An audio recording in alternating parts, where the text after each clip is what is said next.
Mona Lisa, everyone's lining up to see her. She's a Mona Lisa. Hi mommies! Welcome back for another video.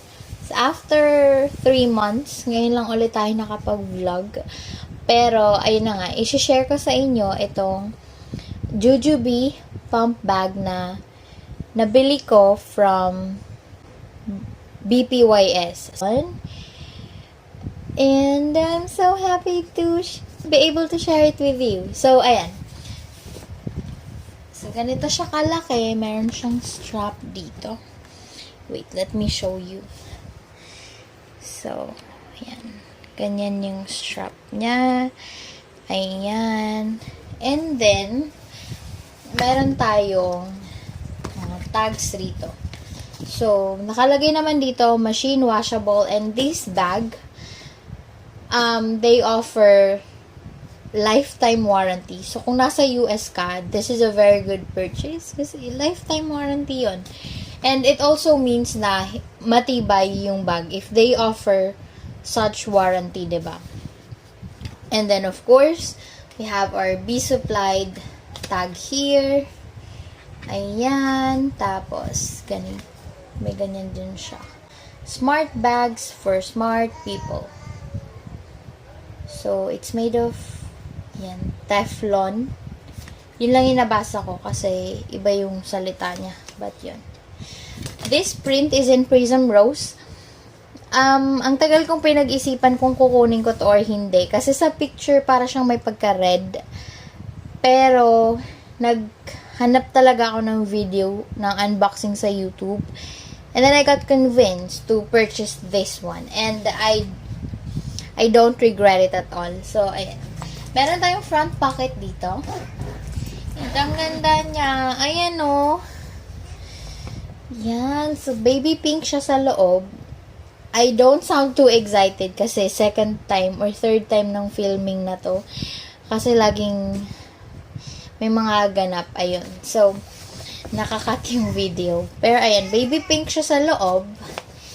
Meron kang compartment dito na pwede mong lagyan ng wallet, and cards, phone, and then we also have our key fob.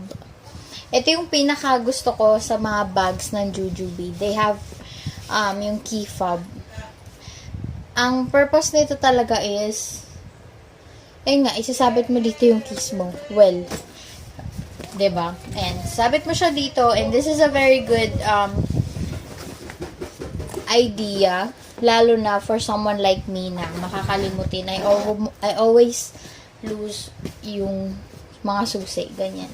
And then, we also have 2 different compartments sa side.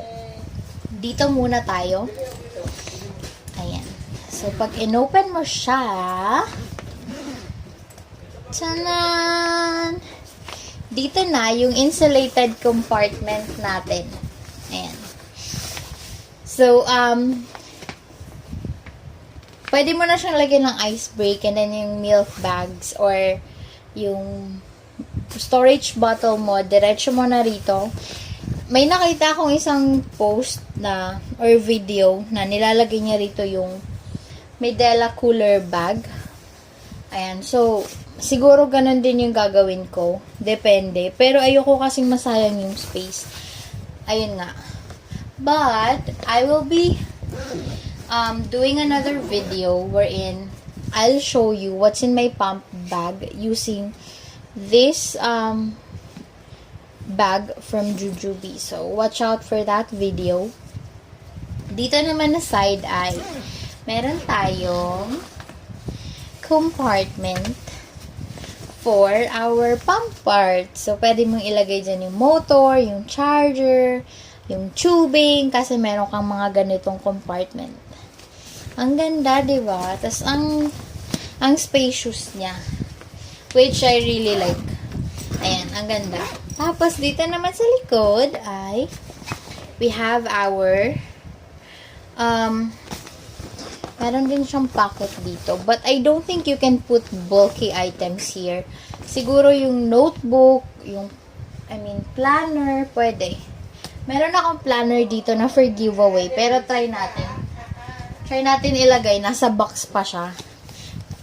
Ito yung Suki planner. And kasyang-kasya siya. Ganyan. Diba? May space pa. If you are to ask me kung kasya ba yung laptop dito, I don't think a 15-inch laptop can fit. Siguro 9 or 11 inches. We can try that. Again, watch out for yung video na gagawin ko. Ayan. So, yan lang yung sa likod. Kung gagamitin mo naman siyang diaper bag, pwede dito yung changing pad. Yan. Tapos, let's open it. So, ganito lang siya pag-open. And then we have our strap right here. Ayan.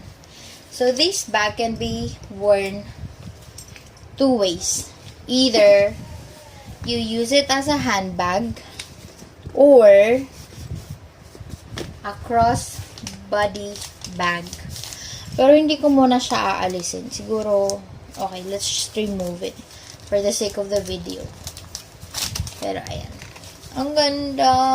Actually, hindi ito yung ine-expect ko. I'm expecting yung normal lang na strap. Pero si Jujube, iba talaga. I mean, very sulit yung ibabayad mo sa kanila kasi sobrang ganda ng quality.